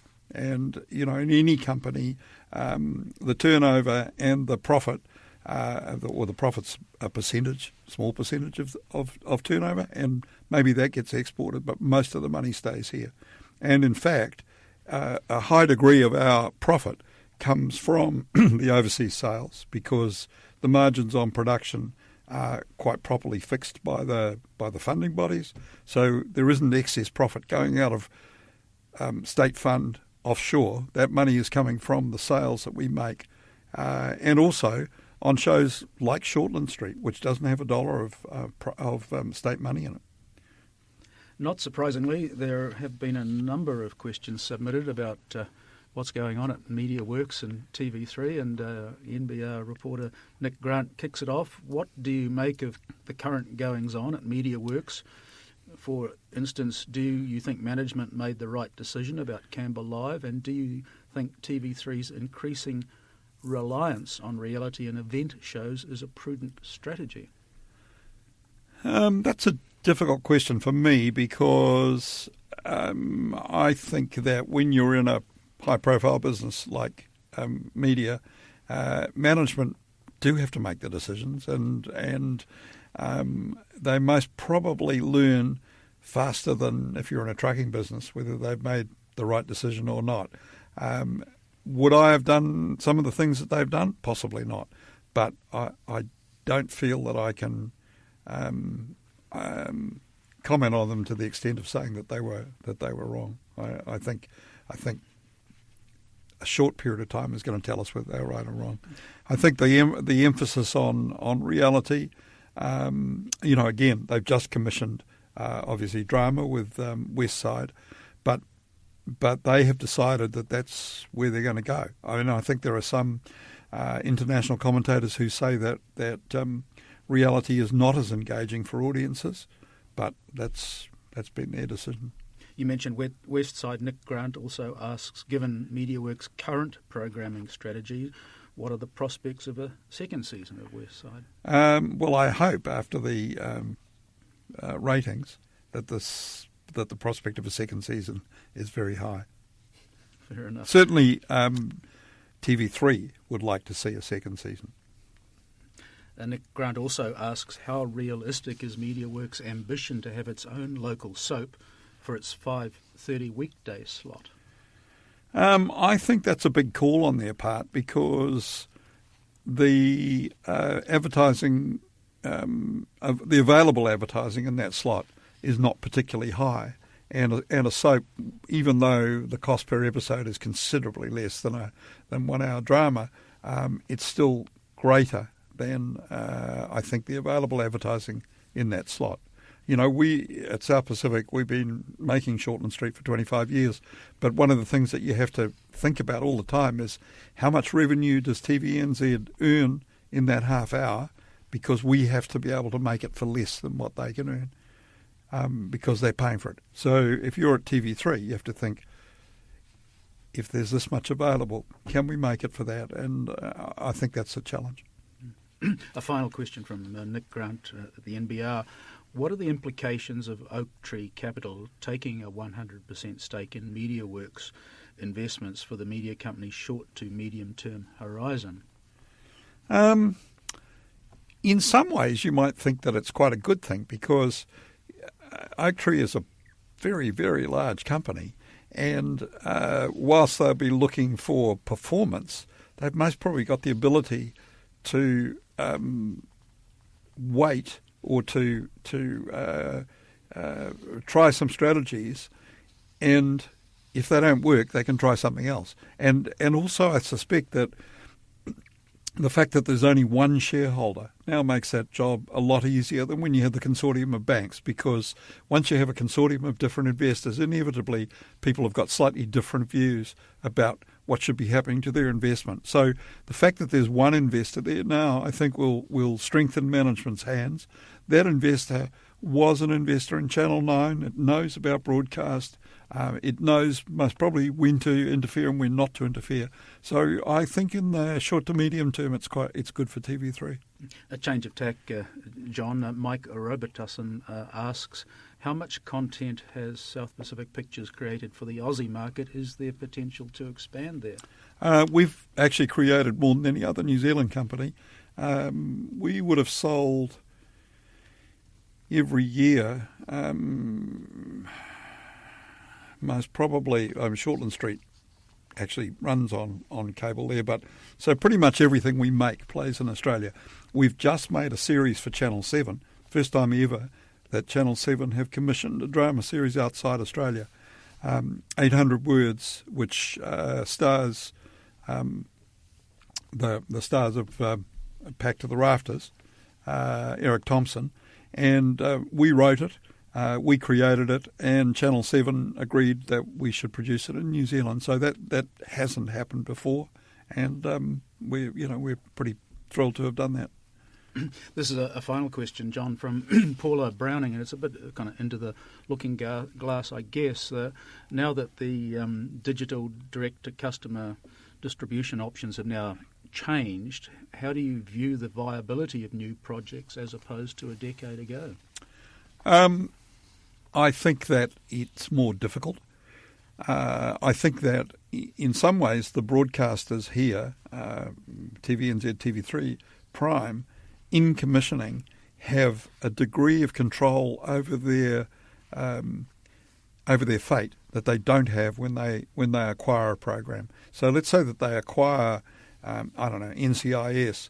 You most probably, if you're of a mind to, could already have seen that on some digital platform. When they commission West Side, the first time you're ever going to see it is on TV3.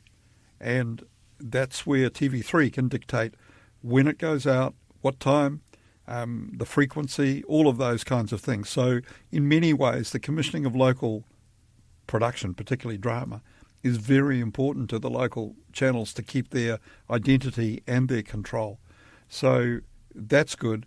The costs are going up, the amount of money available isn't necessarily. So in that sense, it is harder. But what the digital markets do for us is provide secondary sales. And that secondary sale is good money. You've been listening to Ask Me Anything, and my thanks to this week's guest, John Barnett, the chairman of South Pacific Pictures. Thank you, Owen. NBR. With a National Business Review smartphone subscription, you can read or listen to the latest from NBR online. And for a limited time, it's free. Join NBR's Intelligent Business Network today and get free smartphone access to NBR online until August 31st. NBR doesn't do sport, weather or horoscopes, just timely, relevant, useful and insightful business news. So for business news you can use for free, visit nbr.co.nz/free. I'm Grant Walker with Last Call. Here's what's trending on NBR Online. IRD makes an upgrade call. BNZ resumes using brokers. Google New Zealand into profit. Wholesale trade falls. We look back at the reporting season. And should the PM cuddle up to Winston? Your thoughts on that? To find out more on our stories, log on to nbr.co.nz or stay tuned. Those stories coming up next on NBR Radio. To the banking sector, 2 of the big 4 banks have revealed significant increases in lending to the agricultural sector over the past few years. That's at a time when one of the major international ratings agencies is warning the dairy sector's woes will put pressure on banks' asset quality. Both ASB and Bank of New Zealand gave presentations to Australian analysts and fund managers last week. BNZ shows its agricultural lending has risen the most, raising its market share from below 20% to 23% since December 2004. BNZ's lending to the dairy sector now accounts for 62% or $7.8 billion of its $12.7 billion exposure. ASB's market share of agricultural lending has risen from 14.4% in March 2013 to 15.6% in March this year. ASB's presentation shows its rural lending grew 10.3% in the year ended March, while bank lending to the sector grew 6%. And 73% of ASB's rural lending is to dairy farmers. Fitch Ratings has said a second year of low milk prices will raise asset quality pressure at New Zealand banks. It says dairy farmers are more vulnerable to rising interest than in the past, citing Reserve Bank figures showing 72% of dairy lending is on floating interest rates, up from 16% in 2008. As reported last week, the nation's largest bank, ANZ, has reduced its lending to the dairy sector from $13.1 billion in 2010 to $11.3 billion by March this year, taking it down from 14% of the loan portfolio to 10%. BNZ's presentation doesn't name ANZ, coyly referring to it as Peer 1, but its presentation shows ANZ's share of lending to agribusiness has fallen from well above 40% in December 2004 to 32%. For more on this, go to nbr.co.nz. To the dairy industry, Fonterra's investment in Chinese dairy company Beingmate is sitting pretty as its shares soar on the Shenzhen Stock Exchange, although it's unclear what has triggered the gain. Fonterra bought 18.8% of Beingmate baby and child food company in March, paying 18 renminbi a share for its $192.4 million share stake. The stock has since leaped 50%, giving Fonterra a theoretical gain of about $390 million on its original $780 million investment. A Fonterra spokesman says the co-op is not aware of any particular reason for the share price rise. However, some see signs of a wider market bubble taking shape. On June 3, legendary bond investor Bill Gross tweeted that Shenzhen was becoming a major short-selling opportunity. Through the account of his firm Janus Capital, he tweeted, "German Bund, short of a lifetime update. It's happening. Up next, China Shenzhen Index. Not just yet." Greg Peacock, Chief Investment Officer of New Zealand Assets Management, said the Shenzhen market was up about 180%, an insane amount in the past year. He said the truth is any market that's up 180% in a year is by definition dangerous. He says it could fall back 30, 40 or 50% relatively easily. Shares on the Shenzhen Stock Exchange can currently be bought only by Chinese investors, although the market is due to be open to foreigners later this year.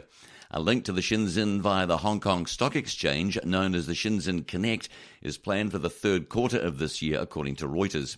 It follows the opening of the Shanghai Connect last November. That opened Chinese A shares to outside investors through the Hong Kong Exchange. Mr. Peacock says it's part of China's plan to have Chinese markets incorporated into the MSCI index. So, yes, he says it is almost insanely wild, but at least you're not fighting the Chinese government. He said the thinking from a Chinese government perspective is they want to stop money leaking out of China. They've seen the property market cool, so to create a vehicle for Chinese domestic money to invest in that is attractive to them, the idea of a share market going up a lot is more attractive to them than money leaking out of China. Plus, it creates a mechanism for Chinese companies, particularly state-owned companies, to raise equity capital rather than relying on the banking sector, which is over-leveraged. So on a whole lot of levels, it works from the perspective of the Chinese government. Last August, Fonterra and Beingmate announced a plan to form a global partnership to help meet China's growing demand for infant formula. The partnership will supply China's consumers from Fonterra's milk supplies and manufacturing sites in New Zealand, Australia and Europe, and aims to boost Fonterra's ingredients and branded product exports to China.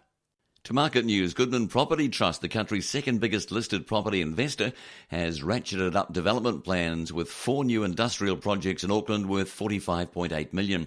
The Auckland-based property company's developments will add 27,112 square metres of rentable area to its portfolio, generating annual revenue of $3.4 million, it says. Goodman Property will develop a manufacturing and warehousing complex for Aurora Packaging at its M20 Business Park, and a new warehouse adjacent to the Aurora development, costing a total of $26.9 million. The warehouse will be finished in October next year.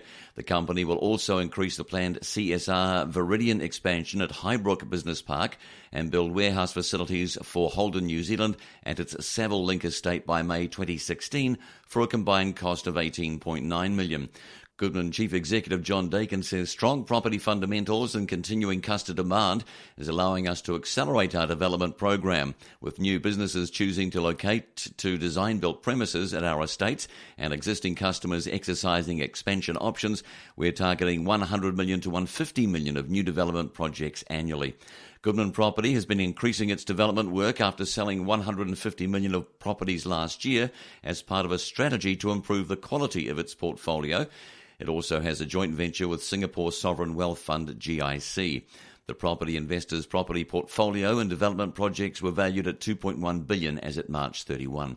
Units in the trust last traded at $117 and have increased 2.6% this year. The stock is rated an average hold based on 6 analyst recommendations with a mean target price of $1.16. NBR Radio with Bayleys, New Zealand's leading commercial real estate company. In banking news, Bank of New Zealand's decision to resume using mortgage brokers after 12 years was driven by its gradual loss of market share and the increasing broker presence in the key Auckland market. Last month, BNZ began accepting mortgage applications through 100 brokers in the NZ Financial Services Group, the largest grouping of mortgage brokers, and plans to lift that to 450 brokers within 12 months. It expects to be dealing with all mortgage brokers within 5 years. Last week, BNZ gave a presentation to Australian analysts and fund managers, which shows its share of the mortgage market has slipped from 16.1% in September 2013 to 15.8% in March this year. BNZ is attributing this loss of market share to the introduction of the Reserve Bank's restrictions on lending to those with less than a 20% deposit from October 2013. The restrictions limit each bank's mortgage lending to such customers to no more than 10% of net new lending. Before those restrictions, in the June quarter of 2013, 47% of BNZ's net new mortgage lending was to those with less than a 20% deposit. Now, BNZ says such high loan-to-valuation lending account for only 10.5% of its total mortgage book, compared with between 14 and nearly 18% for its competitors. The bank says it has a significant underweight position in the Auckland housing market, with only 9% of the market, or $12.7 billion of lending, and attributes that to distribution gaps, including its previous policy of not using mortgage brokers. The bank is also beefing up its own mobile mortgage managers in Auckland, having added 50 new roles since April and plans another 50 this year. BNZ ceased employing mobile mortgage managers in 2009, saying it would instead rely on its branches to sell mortgages. In business news, potential buyers and investors in children's wear retailer Pumpkin Patch were probably wary of pouring money into a business with such an uncertain future, according to market sources. On Friday afternoon, the company said it had ended a process seeking a buyer or an equity injection, and neither would take place. Chairman Peter Scheidt said the company and its advisors held discussions with a number of interested parties, but these did not result in any proposals being received that, in the board's opinion, represent satisfactory outcomes for the company. The outcome is that the board intends to continue focusing on its performance improvement initiatives, which it believes can deliver greater value to shareholders over the medium term than any alternative presently available. Pumpkin Patch told shareholders at its annual meeting in November it had hired Goldman Sachs to advise on a capital review, and in March said the process of seeking formal proposals had just begun. The company's shares are trading around 25 cents, having slid from around $1 in late 2013. One market source said on Friday he was not surprised the review had not led to a deal. They said a capital raising has always looked very hard to me until it can prove the performance is going in the right direction. If they can't demonstrate the business has a long-term future, it's hard to raise capital and hard to sell. Although Pumpkin Patch had a good market position, it was limited by a lot of debt and off-balance sheet lease commitments. At balance date in January, Pumpkin Patch had debt of $52.7 million and operating cash flow for the half year of $14.8 million. Another market source said the company had sounded out potential buyers in Australia and probably further afield. He said it's a hard gig to believe they've got a strategic advantage. One of the company's institutional investors is Salt Funds Management, which holds a 9.2% stake. The firm declined to comment on its investment. Mr. Scheidt also updated the market on the company's earnings expectations on Friday, saying it expected normalised earnings before tax, interest, depreciation and amortisation of $14 million for the year to July 31. He said targeted reductions in the level of debt and inventory are also expected to be achieved. Nonetheless, market conditions are expected to remain challenging and earnings may be volatile going forward. The company's annual report included an emphasis of matter in the audit report, noting that the assumption it was a going concern relied on it continuing to meet obligations under its bank facility agreement. In dairy news, Synlait Milk, the South Island-based milk company, lowered its forecast payout to dairy farmers for the current season as prices remain weak amid oversupply and soft demand. It announced a higher price for the upcoming season on expectation prices will recover. The Rakaia-based company lowered its forecast payout for the current 2014-15 season to a range of $4.40 to $4.60 per kilogram of milk solids from a previous range of $4.50 to $4.70. It forecast a $5.50 payout to farmers for the upcoming 2015-16 season, it said. Synlait is following the lead of larger rival Fonterra, the world's largest dairy exporter, which lowered its payout for the current season by 10 cents late last month to $4.40 and announced a $5.25 payout for the upcoming season. Dairy companies have pulled back their expectations for milk prices as they face an oversupply in global markets following Russia's ban on dairy imports, the removal of dairy quotas in Europe and low demand in China. That's putting pressure on farmers, with the Reserve Bank estimating a quarter of them are operating in negative cash flow. Managing Director John Penno said, "We're very aware of how financially tough this current season is for our suppliers. We're confident commodity prices will recover over time, and our 2015-16 forecast milk price assumes we will see the beginning of this recovery from the current low prices." He went on, "The global oversupply is being met by soft demand across the board. This creates a lot of uncertainty in an already volatile market, so it will remain a fragile environment for the immediate future." Synlait expects to announce the final milk price for the 2014-15 season late September, along with an update to the 2015-16 forecast milk price and advance rates. Shares in Synlait last traded at $2.73 and have shed 15% so far this year. NBR Radio with the Property Press. It's out now to show you around.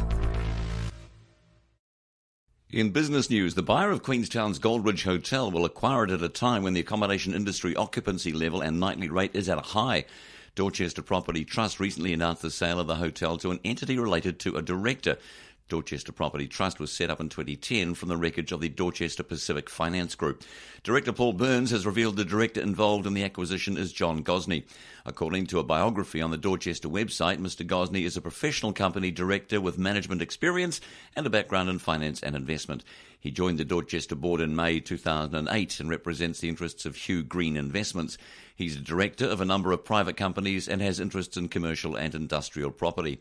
The $8 million Mr. Gosney's company will pay is a value that has remained unchanged in more than 5 years. NBR suggested to Mr. Burns this suggests either a keen price or reveals how overpriced such properties had become in the lead-up to the 2008 global financial crash. Mr. Burns says the high occupancy recorded in the months leading up to the deal may have been partly the result of the adjacent Sherwood Manor undergoing upgrading. With the reopening of Sherwood, there may be more competition in the 3-star class. He said, "We've had valuations for Goldridge that range from $4 million to $23 million. We've also had offers from other interested parties which have come in under the $8 million offer." He said, "We're satisfied it was a transparent and fair process that went through marketing agents in Queenstown, and the public trust was satisfied too," and its representative told the recent shareholders meeting. Mr. Burns says any potential conflict of interest was properly managed. The deal will settle in December. The Goldridge was developed by bankrupt John Leader. Dorchester acquired it from Equitable Finance for $8 million after it became clear that Dorchester would lose its second-ranking $6 million mortgage if it had been sold to other parties at a fire sale price. As previously reported, the sale will leave Dorchester with 24 service departments in the Parkview on Hagley in Christchurch and the Quality Emerald Hotel in Gisborne as its remaining properties for sale. The Parkview residents are on the market. The quality hotel Emerald may prove the most difficult to sell. The trading performance of the hotel in the financial year to date is ahead of last year, but occupancy rates remain challenging at 60%. To our dollar, the New Zealand dollar fell to its lowest level in more than 4.5 years after better-than-expected US employment data cemented expectations that the US Fed will raise interest rates in September. The Kiwi touched 70.25 US over the weekend, its lowest level since August 2010. The local currency was trading at 70.32 US at 8 this morning. The TWI dropped to 74.01 US. The US dollar index, which measures the greenback against a basket of currencies, rose after the US non-farm payrolls report showed employers added 280,000 jobs last month, above the expected 225,000 and the biggest gain in 5 months. That bolstered the case for the Fed to hike interest rates from near zero by September. Kathy Lean, Managing Director of FX Strategy at BK Asset Management in New York, said in a note, the US dollar soared to fresh highs against many of the major currencies on the back of a solid labour market report. Traders view the May labour market report as a green light for liftoff by the US Central Bank. Ms. Lean said Fed Chairwoman Janet Yellen would probably use her press conference following the central bank meeting this month to prepare markets for a rate hike in the third quarter. This means, she said, that the US dollar has more room to rise, especially after the June meeting. In New Zealand today, the focus will be on Chinese trade data for May. China, of course, is New Zealand's biggest trading partner. Later in the week, attention will turn to the Reserve Bank monetary policy statement Thursday. The New Zealand dollar slipped to 92.21 Australian. Australian markets are closed today for the Queen's birthday public holiday. The Kiwi weakened to 46.11 British pence. The Bank of England's 12-month ahead inflationary expectation survey showed an increase to 2.2% from 1.9%, underpinning expectations that the Bank of England will follow the Fed in raising interest rates. The local currency declined to 63.41 euro, amid uncertainty about whether Greece can secure agreement with its creditors ahead of debt repayments due at the end of this month. And the Kiwi fell to 88.29 yen. This is NBR Radio on Monday, June 8th. I'm Owen Poland, and I'm joined by reporter Jenny Ruth to talk about an about-face by the Bank of New Zealand on the use of mortgage brokers. Jenny. Yes, after 12 years of swearing that it won't deal with mortgage brokers and accusing them of costing more and therefore costing consumers more, BNZ decided to start doing business with mortgage brokers again. What's prompted this seems to have been loss of market share. Its own figures that it presented to Australian analysts and fund managers last week showed that in September 2013 it claimed 16.1% of the mortgage market, and that's fallen to 15.8% in March this year. I see that the BNZ is also blaming the Reserve Bank restrictions on lending as well as playing a part in all this. Yeah, it's funny that. It says that the restrictions have made getting a mortgage a lot more complicated, combined with all the different special offers out there in the market, like cashback, and some people have been offering iPads and whatnot with your mortgage, that people now want more advice than they used to. Incidentally, BNZ was just ahead of those restrictions which came into force in October 2013. It had been greatly ramping up its lending to people with less than a 20% deposit. And in the June quarter of 2013, 47% of its net new lending on home loans was to people with small deposits. And it seems that Auckland is the elephant in the room again. I mean, that's the battleground, and that's why they've had a change of heart, right?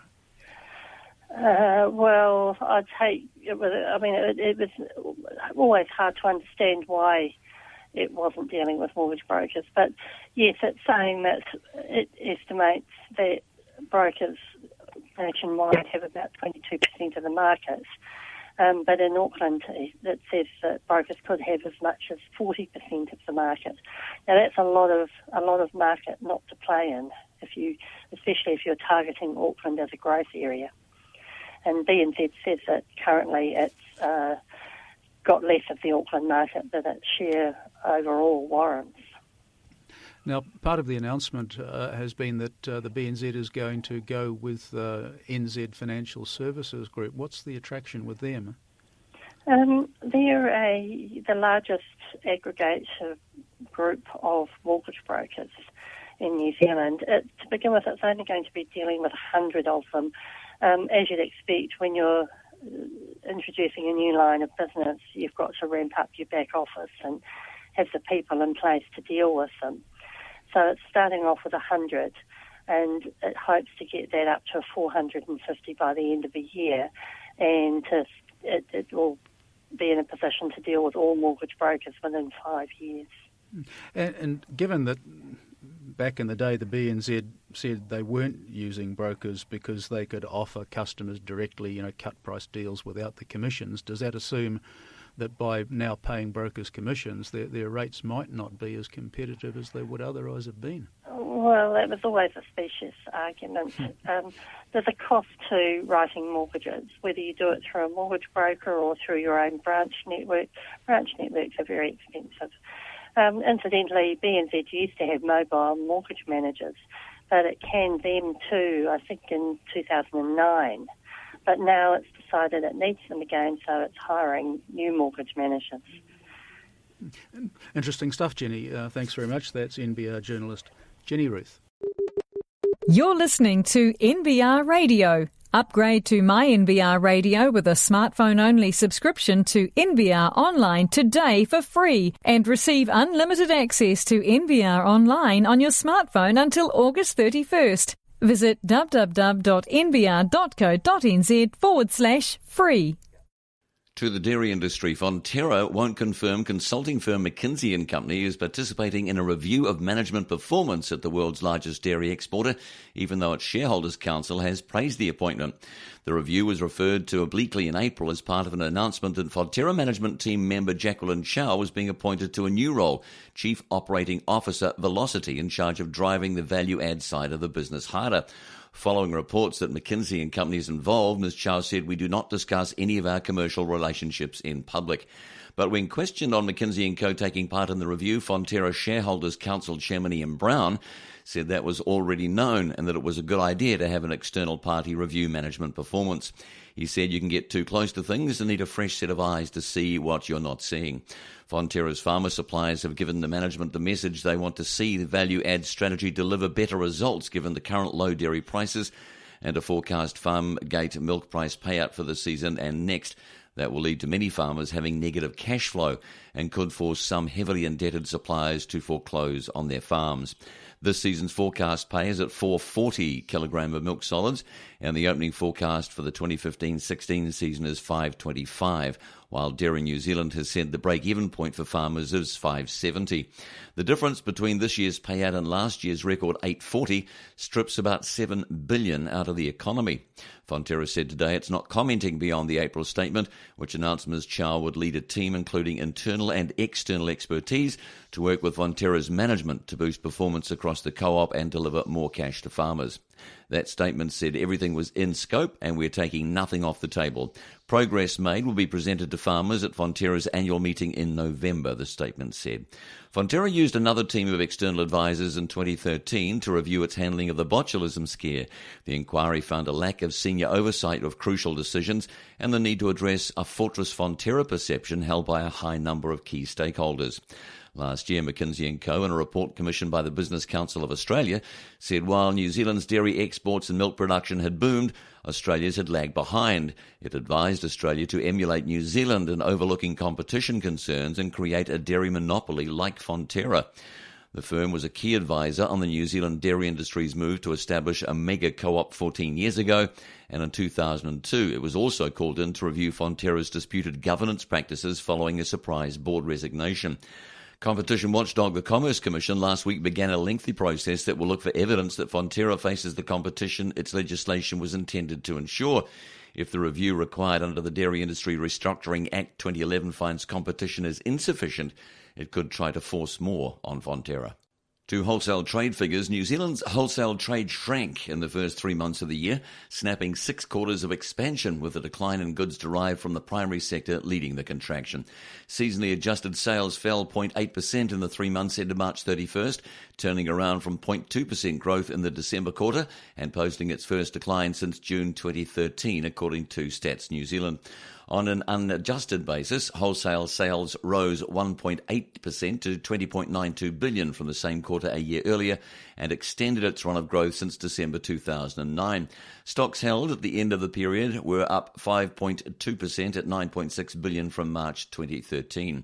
Business Indicators Manager Neil Kelly said in a statement most wholesale industries had falls in sales, with the only increase coming from grocery wholesaling.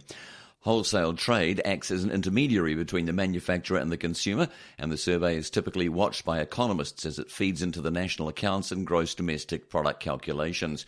Basic materials sales, which include primary goods such as agriculture products, led the decline, falling a seasonally adjusted 3.2% in the quarter, its first contraction since June 2013. The March quarter captured weakness in global dairy prices, which is seen as putting the country's biggest export sector under risk, and as drought conditions were declared in some parts of the country. Machinery and equipment sales fell 2.6%. Motor vehicles and auto parts edged down 0.1%, while other goods, which include textile and apparel, pharmaceuticals and furniture and floor covering, dropped 2.3%, and commission-based wholesaling shrank 9.3%. Grocery, liquor and tobacco products wholesale trade, which accounts for almost a third of all activity, was the only sector to expand in the quarter, advancing 2.8%. To the reporting season. The May reporting season generally produced positive results, but analysts warn Australian headwinds are approaching. 24 companies reported interim and annual results during May, the smallest of the year's reporting seasons. According to Forsyth Barr, overall there was healthy headline growth with 3.2% dividend growth, 10% revenue growth and 8% earnings before interest and tax growth. Harbour Asset Management analyst Craig Stent told NBR Radio that Mainfreight and Fisher & Paykel Healthcare stood out as the best, beating forecasts and upgrading guidance for next year. Mainfreight surpassed its own guidance, with profit rising 7.7% to $83.5 million in the year ending March, while group earnings before interest, tax, depreciation and amortisation rose 8.7% to $162.2 million. Fisher & Paykel Healthcare's net profit rose 17% year-on-year to $113.2 million, boosted by sales of its core respiratory products. Auckland-based insurer Tower also performed well, reporting half-year underlying profit of $17.9 million from $13.1 in the same period a year earlier. Its shares rose to a month high. It hiked its interim dividend and it confirmed an on-market share buyback. Mr. Stent said Zed's energy result was also generally good, however there were downgrades to next year's earnings forecasts. Ryman Healthcare also continued to deliver on its strategy, with underlying profit up 15%. However, he says while there could be future positive impact from lower financing costs, companies with any exposure to Australia could be negatively affected. He said the Australian economic environment generally remains difficult and there are some headwinds from the currency strength. Companies including Trustpower and Mainfreight indicated they had currency concerns and expected Australian operations to drag on full year 2016 earnings. Forsyth Barr investment strategist Brian Stewart says in a note he was surprised companies were already signalling currency red flags. He said, "We were surprised by the currency comments given the New Zealand-Australia dollar has weakened in recent months and the headwinds on consensus forecasts are only marginally higher. Unfortunately," he said, "we believe headwinds from Australian earnings and slower domestic growth suggest earnings growth should drift down, not up." For more on this story, go to nbr.co.nz. NBR. Need to hire? Try our online recruitment platform, www.nbrtalent.co.nz. Let's talk trademark. A trademark dispute between two multi-billion-dollar global luxury brands, which has been ticking away for nearly 10 years, has landed in New Zealand. Last year, American luxury clothing brand Ralph Lauren applied to register the trademark RLX Ralph Lauren for 4 classes of goods in New Zealand.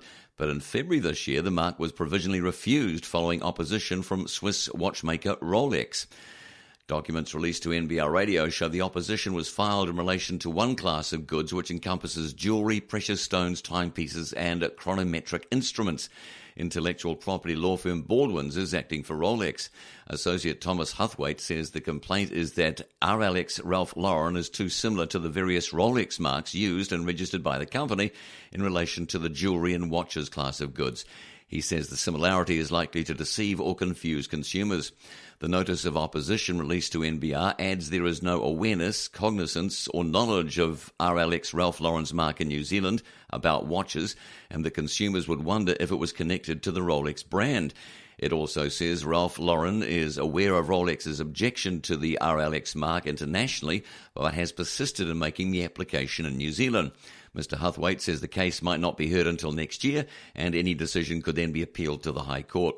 He said the parties are in the process of filing their evidence, so it will still be a number of months before this goes before the Assistant Commissioner of Trademarks.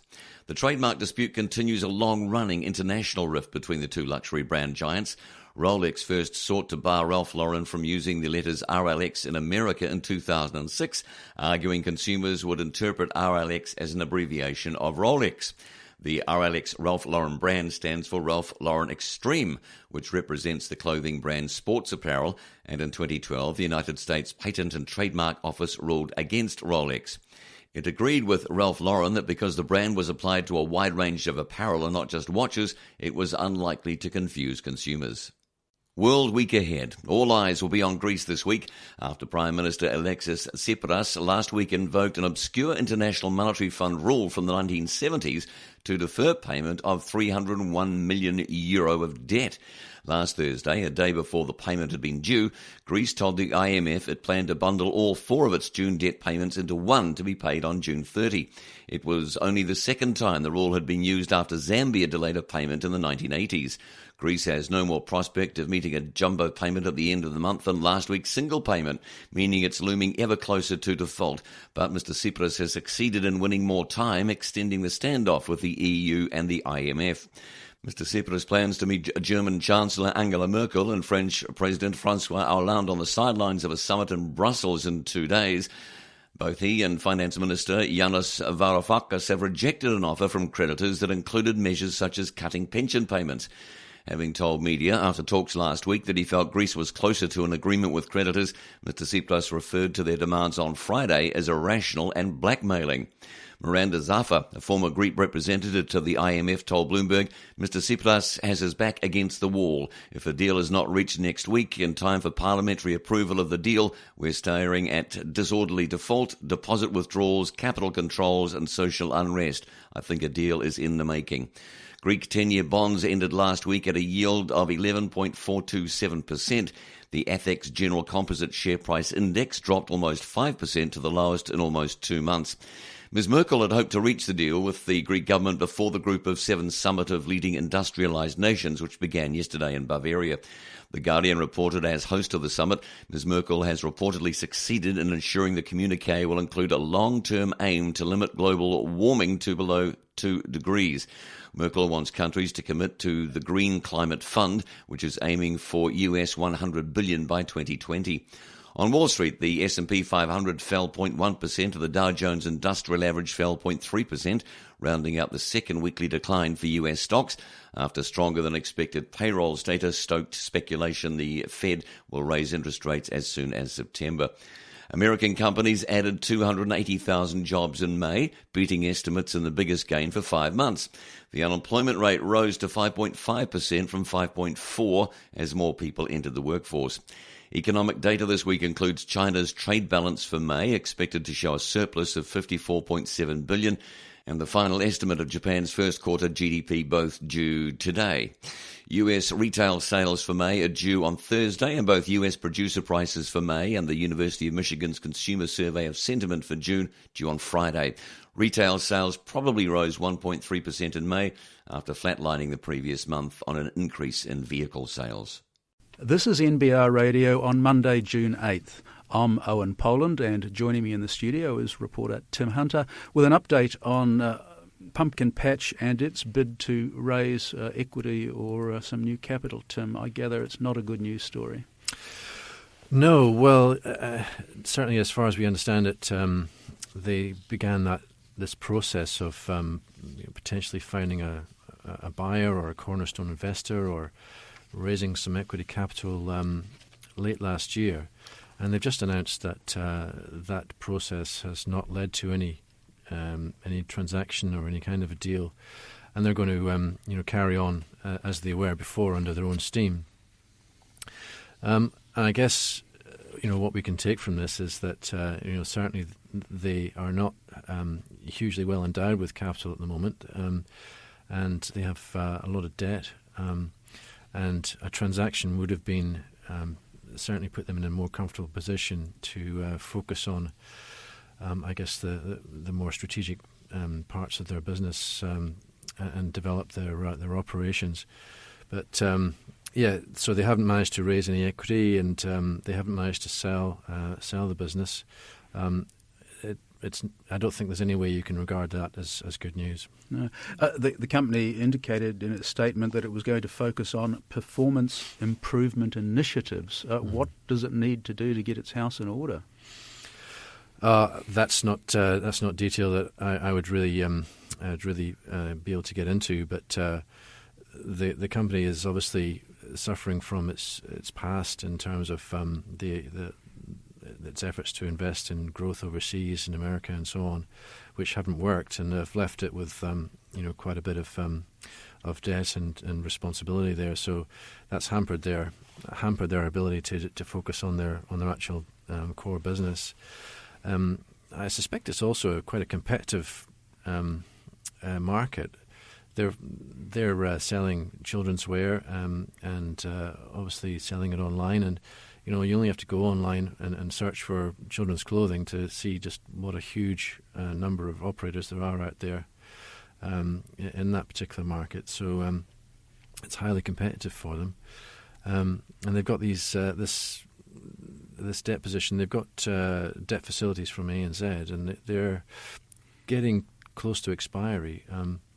At their last annual report, their accounts were tagged with a going concern, I guess, heads up from their auditor saying, they need potentially to have some more capital in order to make sure that they're a going concern, given those debt issues. They're not in any immediate danger. They've got 25 million expiring in September this year and 50 million expiring in February. And their debt levels are now just above 50, so that they should be well within, should be able to creep underneath that facility in time. So it's not a major crunch point in the short term, but it's not a good position to be in. It seems a terribly sad story. I remember the enthusiasm in the market. I remember when the shares floated, I think it was $1.50 and went north very quickly. A great brand, it's a great quality product. Yes. And yet here we are wringing our hands and thinking, boy, has this company even got a future now? That's right. It's a real shame because the achievement that they got in creating that huge level of growth and massive brand awareness and level of goodwill and it was a great story and very well done for the company's founders. But I guess they just tried to go too fast too soon, and they're paying the price now. Okay, Tim, we'll watch that story with great interest. Thanks, Tim. Join NBR's Intelligent Business Network today. www.nbr.co.nz/subscribe. NBR.